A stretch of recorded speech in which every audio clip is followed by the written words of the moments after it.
Teman-teman semua, kembali lagi ke channel YouTube Konita. Sekarang Konita kedepannya mau Q&A. Setelah seminggu yang lalu, Konita udah bikin question box gitu di Instagram sama WhatsApp. Nah, Konita bakal ditemani kedepannya sama Bang Dr. Insinyur Dimas Abdi Rahmat. Terima kasih Bang Dimas udah mau menyempatkan waktunya untuk mengisi di YouTube channel Konita Rabani. Sama-sama. Oke, alhamdulillah. Sebelum saya mulai, saya mau membacakan atau menyampaikan profil tentang Bang Dimas. Jadi Bang Dimas ini beliau sudah PhD dan juga postdoc di bagian imunologi. Betul. Ya. Jadi mungkin insya Allah kedepannya saya akan bacakan pertanyaan-pertanyaan teman-teman online yang udah dikirim melalui Instagram, dan sebenarnya pertanyaannya banyak banget ya Bang, tapi mengenai ya berhubung mengenai waktu, saya pilih-pilih biar pas dengan waktunya insya Allah ke depannya. Baik, kalau begitu gimana kabarnya Bang Dimas sebelum saya mulai dari cara? Alhamdulillah baik. Alhamdulillah baik. Konita sendiri gimana kabarnya? Alhamdulillah sehat-sehat semua, alhamdulillah. Ya, saya penasaran nih sekarang mau gimana, pertanyaan-pertanyaan masuk kayak gimana? Iya, banyak banget netizen online nih Bang Dimas. Oke. Kalau gitu, saya mulai dari pertanyaan pertama. Pertanyaan ini kebanyakan dari orang-orang Indonesia sih, teman-teman saya yang di Indonesia. Jadi ada yang penasaran nih sama vaksin yang ada di Indonesia, apakah itu halal atau enggak gitu. Oke, jadi kalau untuk yang pertanyaan ini, yang pertama, kalau untuk yang di Indonesia sendiri, saya rasa udah jelas ya, udah dideklarasikan bahwa vaksin itu halal, gitu. Itu yang pertama, gitu. Yang kedua, saya sedikit akan mengambil dari sisi, karena kebetulan saya juga sempat bekerja sebagai halal auditor di Halal Food Council of Europe di Brussels. Jadi yang perlu diperhatikan di sini adalah kita berada pada keadaan pandemik ya, keadaan pandemi artinya adalah keadaan yang dalam tanda petik adalah mengharuskan kita untuk bisa menyelamatkan diri kita sendiri dan juga menyelamatkan orang-orang di lingkungan kita. Gitu. Dan sini akan wahualam saya sendiri juga bukan yang berkompeten untuk mengeluarkan fatwa gitu ya, tapi yang saya pahami dari sejarah dari ketika dulu adanya wabah meningitis, juga adanya vaksin meningitis dan yang lain gitu ya, bahwa kepentingan untuk melindungi kita sendiri dan juga orang-orang terdekat kita itu adalah kepentingan yang utama. Artinya di sini adalah selama memang belum ada vaksin yang halal, maka kita bisa ikut consider adanya vaksin yang lain gitu. Itu pandangan saya terkait dari halal atau tidak halalnya vaksin gitu, karena berada pada posisi darurat saat ini, posisi pandemik, dan saya rasa para ulama kita juga akan sepakat dengan hal demikian gitu ya. Itu satu. Yang kedua, dari sisi dari sisi produksinya gitu. Kira-kira apa yang membuat vaksin itu tidak halal gitu dari sisi produksi? Yang jelas mungkin yang pertama adalah dari raw materialsnya, dari material utamanya, atau yang kedua dari proses produksinya gitu.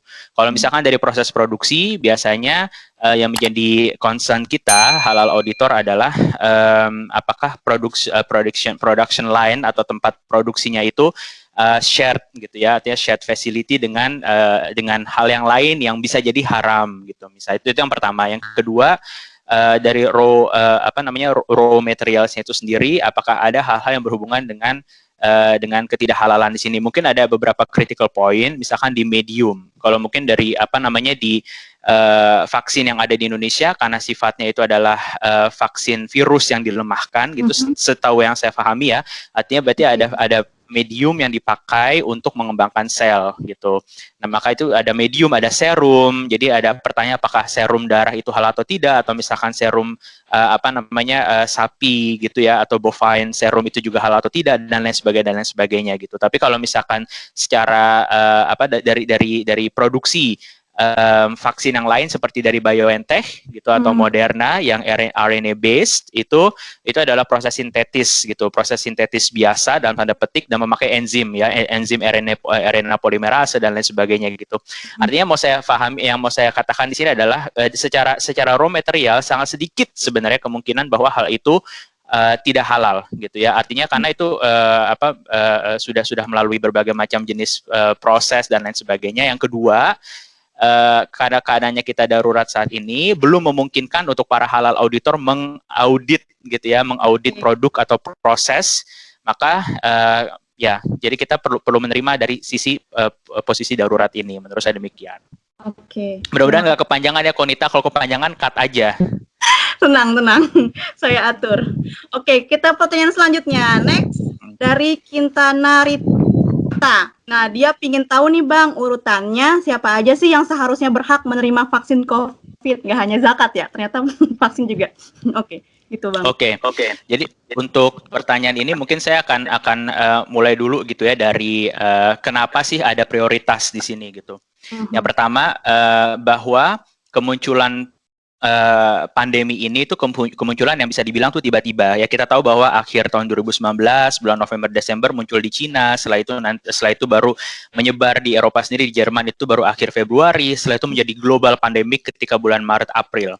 Oke, dan salah satu cara untuk menghentikan dari pandemik ini yang membuat kita kembali ke ke kehidupan normal adalah dengan adanya vaksin. Karena dengan adanya vaksin maka perkembangan pandemiknya akan terputus gitu. Nah, perlu difahami di sini bahwa proses development atau proses pengembangan vaksin itu sama seperti proses pengembangan obat yang jangka waktunya itu bisa sampai 10 sampai 20 tahun. Ya, jadi 10 sampai 20 tahun gitu. Sementara sekarang kita mendapatkan eksklusivitas bisa mendapatkan vaksin ini dalam kurang dari 1 tahun. Bisa dibayangkan dari proses 10-20 tahun itu mampatkan menjadi cuma setahun gitu ya. Nah, itu ada fase-fasenya sendiri gitu. Ada yang disebut sama preclinical phase. Yang di preclinical phase itu kita pakai cell lines, kita tes vaksin itu di sel linia ya, di cell lines. Setelah itu masuk ke binatang, setelah itu masuk ke phase 1 untuk melihat bagaimana proses imun sistemnya bekerja dengan vaksin itu, untuk melihat apakah ada efek samping yang berbahaya, dan itu besarnya dari 100 orang sampai ke 1000 sampai ke 10.000, ada fase 2, fase 3, dan itu dikerjakan dalam waktu yang sangat singkat gitu, dalam waktu satu tahun. Jadi artinya produksinya pun juga pasti akan mengalami kendala ya. Artinya nggak mungkin dalam satu waktu kita langsung dapat sekian miliar dosis yang bisa dipakai untuk seluruh manusia di dunia gitu, karena production capacity-nya juga limited gitu, sehingga memang kita harus membuat prioritas. Nah, sekarang masalah prioritasnya ini adalah masalah kebijakan politik dari masing-masing negara. Jadi nggak ada rumus ya, nggak ada rumus yang baku di sini gitu. Kalau kita lihat di Indonesia, kebijakan politiknya adalah mengutamakan mereka-mereka masih muda, karena supaya mereka bisa cepat kembali ke ekonomi dan lain sebagainya, dan itu memang prioritas dan sah-sah saja gitu. Jadi nggak ada masalah dengan hal itu. Sementara kalau Eropa mungkin lebih dibilang lebih humanis gitu ya, dengan adanya dosis yang lebih limited gitu, dan jumlah orang tua yang sangat banyak di Eropa, maka mereka mengutamakan mereka yang berada di 80 tahun ke atas gitu ya. Jadi ada 4 grup sekarang. Jadi dan itu grup itu juga dinamis ya, berubah-berubah gitu. Artinya beberapa bulan yang lalu kita tahu ada 6 grup, sekarang jadi 4 grup. Kenapa? Karena jumlah produk yang sudah ada di pasaran sekarang dari yang tadi cuma 1 yang punya BioNTech, sekarang jadi ada 3 dan hampir 4 sekarang gitu. Artinya semakin dengan banyaknya jumlah dosis, maka jumlah prioritasnya itu akan semakin kecil gitu. Jadi semakin banyak yang langsung bisa divaksinasi gitu kan.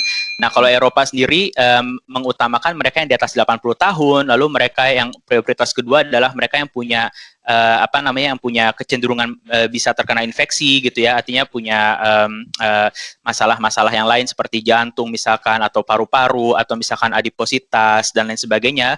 Yang ketiga baru diutamakan mereka yang di bawah 65 tahun dan punya kedudukan atau pekerjaan-pekerjaan yang vital gitu ya. Yang vital, yang keempat baru orang biasa seperti kita gitu. Nah, beda mungkin kalau di negara yang lain, misalkan di Israel mereka mengutamakan para politisnya dulu gitu, dan sementara di Jerman itu baru posisi ketiga gitu. Jadi orang-orang yang duduk di kepemerintahan baru dapat ketika yang prioritas satu kedua sudah selesai. Artinya di sini itu adalah kebijakan masing-masing negara. Siapapun ya sebenarnya bisa dapat gitu ya, tapi karena jumlahnya terbatas maka harus diprioritaskan.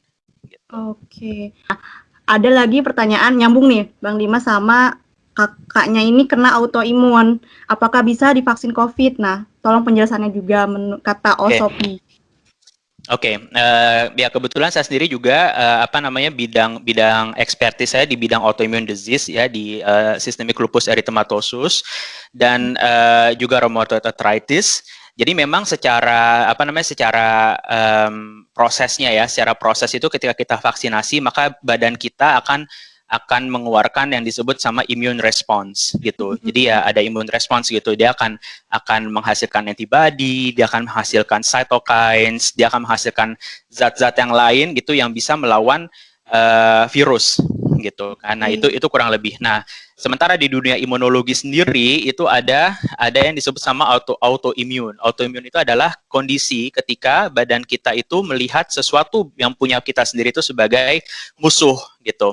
Nah, efek samping dari autoimmune sendiri itu adalah banyaknya zat-zat tadi ya, banyaknya zat-zat zat-zat immune response tadi yang berkeliaran di tubuh kita, seperti ada antibody, seperti cytokines. Itu memang di pasien yang punya autoimmune itu memang levelnya itu lebih tinggi daripada yang lain gitu. Karena tadi ya dia imun sistemnya sangat aktif bergerak, dan saking aktifnya imun sistem itu malah memakan badan kita sendiri gitu, akan membuat badan kita sendiri itu sakit gitu. Itu seperti yang disebut di rheumatoid arthritis atau multiple sclerosis atau lupus. Nah, cuma gitu ya,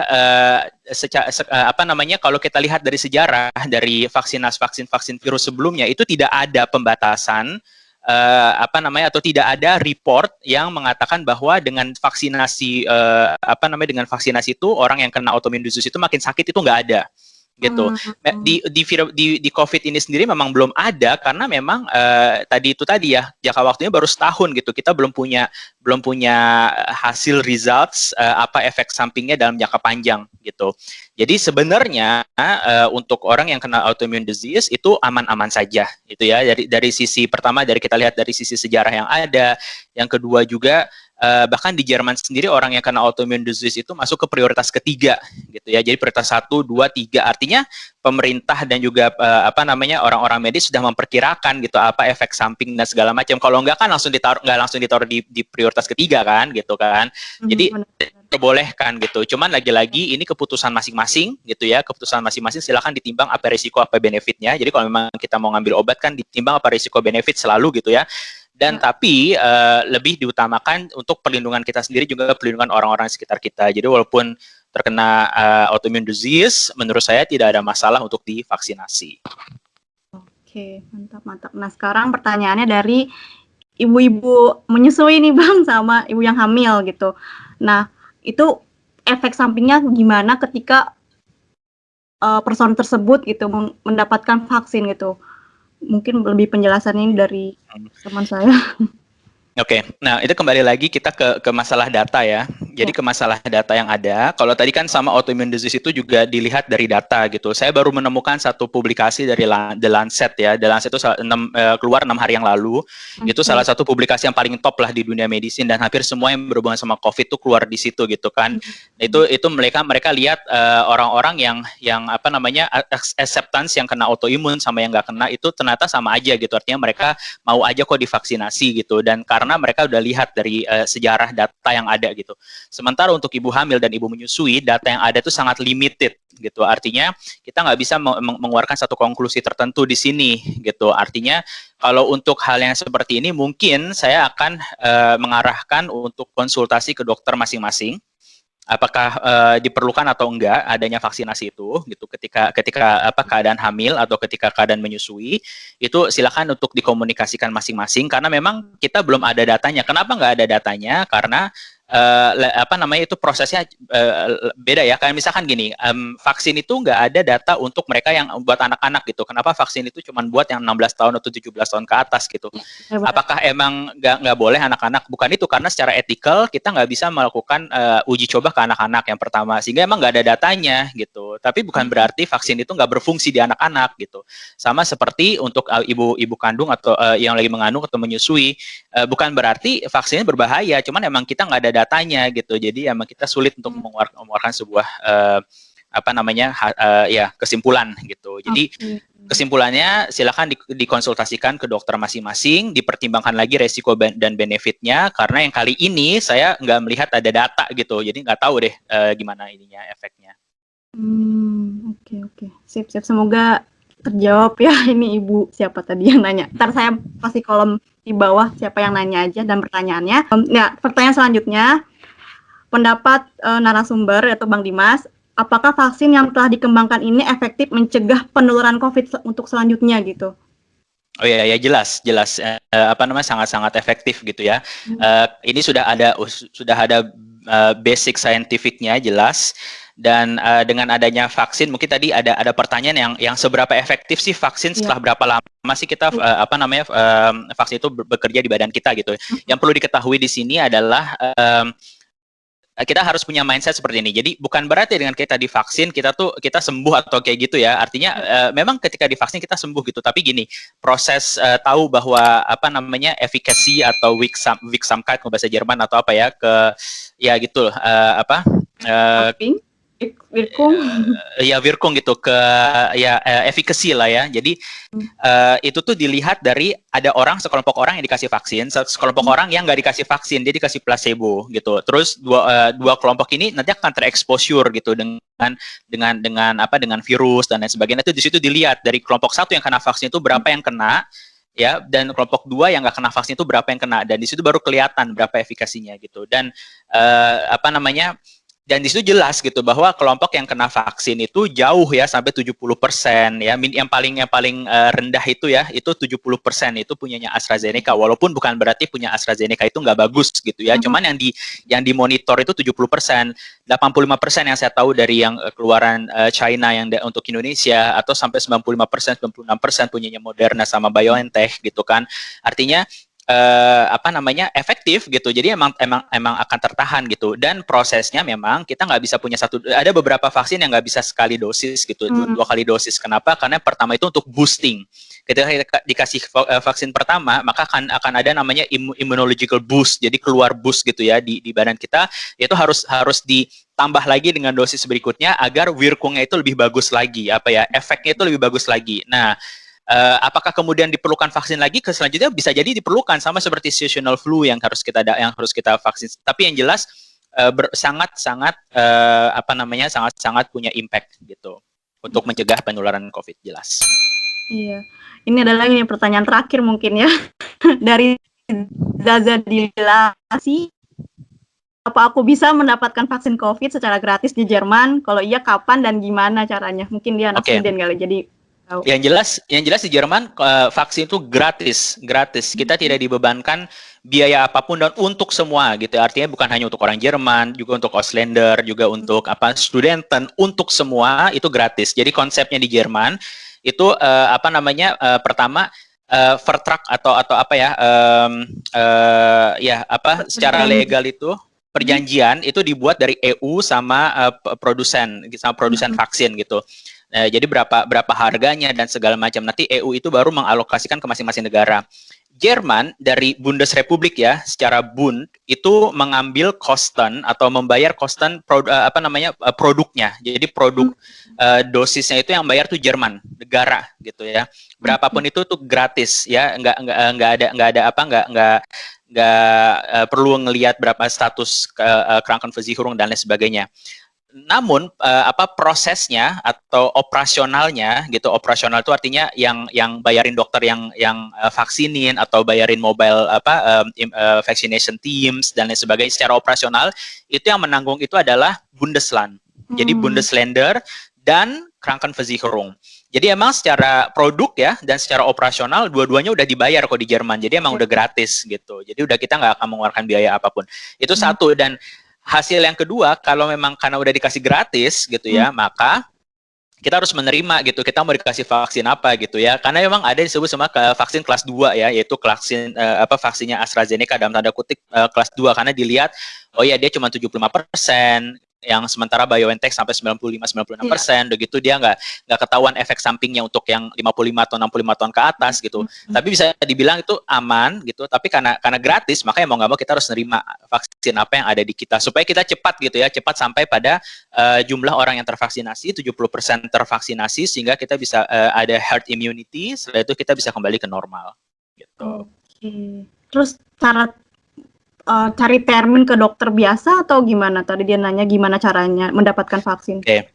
Kalau karena sekarang itu kita belum ya, artinya kita masih kelompok 4 gitu ya, kelompok 1 dan 2 aja, 1 aja belum selesai sepenuhnya gitu. Jadi ya prosesnya kalau yang kelompok 1 itu mereka nanti akan dapat termin gitu, akan dikasih surat, entah surat, entah SMS, saya nggak tahu ya. Tapi yang jelas akan diberitahu gitu oleh vaccination team kapan terminnya. Nah, cuman memang saya yakin ke depan ini proses ini akan dioptimalisasi karena sejujurnya dari pandangan saya pribadi proses ini sangat-sangat amat tidak efektif gitu. Kenapa nggak efektif? Karena pertama gitu yang vaksin yang ada misalkan BioNTech itu dia vaksin yang harus minus 70 derajat gitu ya, disimpan di minus 70 derajat. Jadi secara logistik itu susah gitu. Dan nanti kalau ditaruh di kulkas itu dia cuma tahan beberapa jam aja gitu kan. Jadi emang vaccination center itu dia harus tahu berapa jumlah dosis yang ada, berapa termin yang harus saya keluarin ke orang dan kapan saya dapat dosisnya. Jadi emang kompleks gitu. Dan ini sayangnya belum terdigitalisasi dan segala macam. Jadi emang prosesnya itu harus lebih dioptimalkan lagi. Jadi saya yakin prosesnya nanti akan ada lagi yang lebih baru dan lihat-lihat aja nanti di koran gitu. Cuma sekarang yang ada tuh memang masih menunggu dari pemerintah gitu. Oke, begitu Zaza. Semoga pertanyaannya terjawabkan. Alhamdulillah ini sudah ke pertanyaan terakhir, sudah 20 menit juga kita nggak kerasa. Ya, walaupun belum selesai semua pertanyaannya semua. Terima kasih yang udah berpartisipasi untuk memberikan pertanyaan kepada kami juga. Nggak kami sih, ke Bang Dimas karena Bang Dimas yang udah menjawab. Terima kasih juga Bang Dimas sekali lagi atas waktunya, atas penjelasannya, atas ilmunya. Semoga kedepannya ini bisa terinformasikan ke beberapa orang dan nggak Nur Amban Hofkennen gitu, jadi bisa jadi ilmu yang bermanfaat insya Allah ke depannya. Nah, sekian teman-teman dari saya, terima kasih juga Bang Dimas, dan salam juga buat Kak Nuri, Bang Dimas. Insya Allah disalamin. Iya, dan sukses terus Bang Dimas, berkah. Sama-sama, terima kasih ya. Sama-sama sukses juga. Mas. Ya udah, terima kasih. Assalamualaikum warahmatullahi wabarakatuh. Salam warahmatullahi wabarakatuh.